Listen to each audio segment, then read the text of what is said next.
An information game is a game where the goal is to acquire information, and also the way you do it is to use information you've already gained and reason about it and deduce things from it and come up with theories and use those theories to go looking for more information.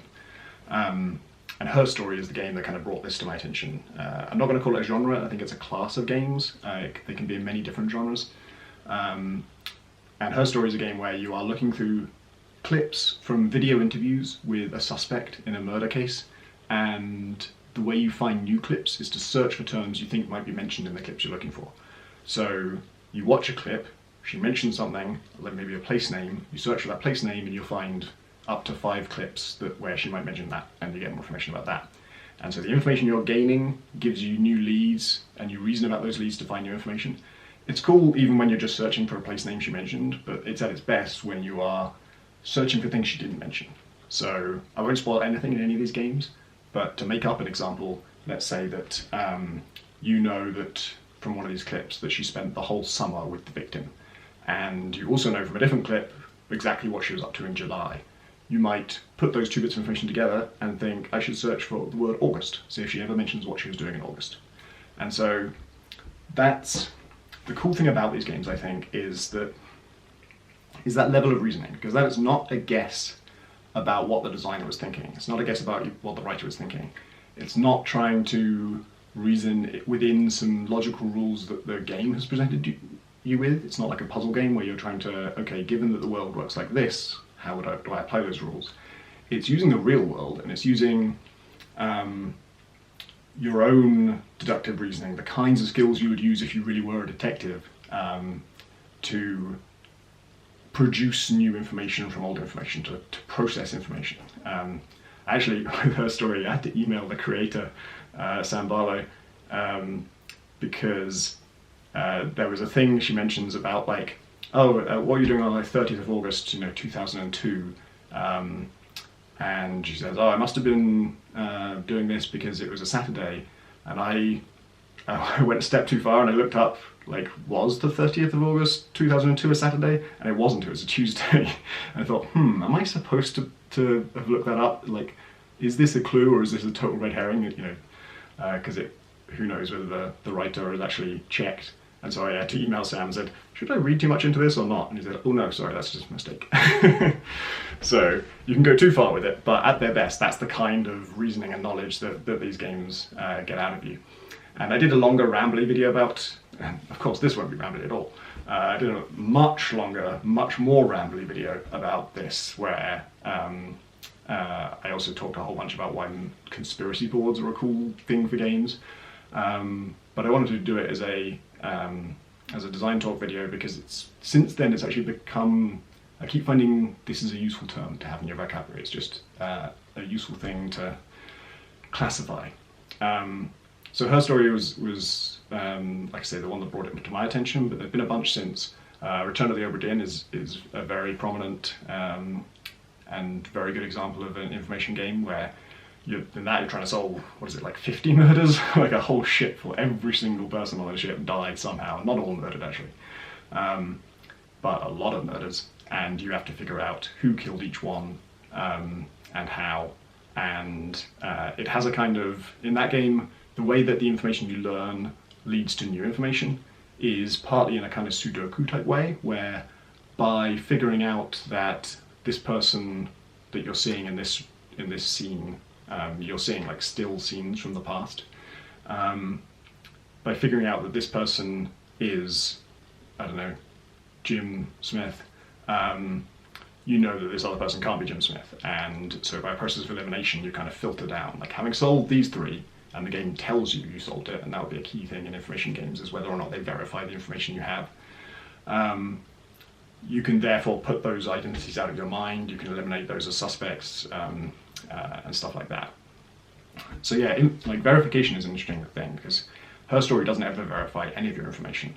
Or because the goal of the game is information, whether or not you successfully pieced it together and learned enough about what's going on is just left to you to decide. That's actually how the game ends, is you're just asked, do you feel like you know enough? And then you just ends.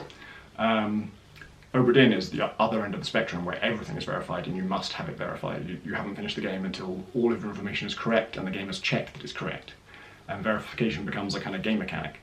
I think it maybe it's a flaw that the verification mechanic can be used in itself to gain new information. Like the fact that the game didn't verify this information lets me eliminate something from the possibilities. And that can be kind of gamed in a way that then it becomes less of an information game, more of a puzzle game. And then Heaven's Vault is another one that does verify your information. This is one where it's a sort of a bit like a point-and-click adventure game, except you are reading inscriptions, ancient inscriptions, in a language that nobody speaks anymore. And so you have to decipher the language itself. So you're making guesses about what individual words mean. And that game has to verify that you got things right, because it would become a untenable mess to ever decipher anything of any complexity if you didn't know for sure those basic words you figured out in the first scene of the game were correct. And it also does a big sort of helping hand where when you're looking at a word, it only gives you like 3 options for what it could be. So it is eliminating 99% of the uncertainty about what these words can mean, and then you just have to take it the final step and say, okay, well, I think it's this one of the 3. And yeah, you need to be told at some point, yeah, you're right. You can assume that word that you think means is does mean is. And that one, the library of confirmed information you're building up is enormous. And the cool thing about that, the individual information is less interesting than in, say, Her Story, figuring out where this person was on this date and how that eliminates or incriminates them. It's super juicy information, it's dramatic, it has inherent drama to it. In Heaven's Vault, what a symbol means, how a symbol relates to the word that it is representing is not in itself that interesting, but it does still have this kind of magical moment of like, oh, I know what this word means, I can guess what this sentence means from its context, and then sometimes there's a moment after that where you realise, oh, okay. Like, I already, from reading a sentence in isolation, that has one meaning, I guess something based on context, and then after I look at the whole sentence and then look at the context again, I'm like, oh, actually that's kind of creepy, or that's kind of sinister, or that has this extra impact from what it means, and that's the magic of that game. And then Outer Wilds is the most recent one, which is, I had played that sort of 3 years ago, long before Her Story. Was it? I don't know. And I never thought of it in those terms at the time. It was an exploration game. It was go to interesting planets in this one solar system that's very handcrafted and has a lot of everywhere is unique. Everywhere is has some special feature. Everything is weird. And early on in the game, you are just exploring. It's fun just to fly around. Even if you were not learning anything about an ancient civilization or deducing anything, it would still be a fun game. But once you get into the meat of it, it is an information game. It is about, the goal of it is to figure out what happened here. There is an explicit goal where the goal is to find more information, but there's a reason you need the information, and it's just to hopefully stop the end of the solar system. There's an urgent reason you need this info. But you are playing through this same 22 minutes of game, and all that changes between runs is what you've learned about the world. You don't get to keep anything from your previous attempts.